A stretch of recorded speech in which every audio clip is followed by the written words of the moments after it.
ቤዚ አይዞሽ እኔ ነኝ አንተ የካሌብ ጓደኛ ዮናስ አይደለም እንዴ ተሳሳትሽ ቤዚ አዎ ዮናስ ነኝ እኔ አሁን የፈለኩሽ ካሌብ እንደሚያስቸግርሽ አውቃለሁ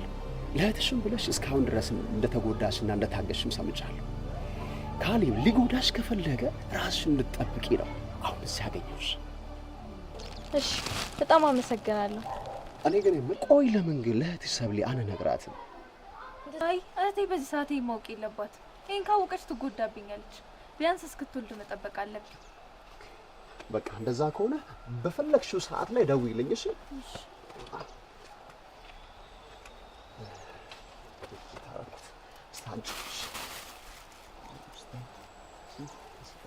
ይሄ የኔ ስልክ ነው በፈለግሽ ሰዓት ደውይልኝ በቃ አሁን ግቢ በቃ እሺ አመሰግናለሁ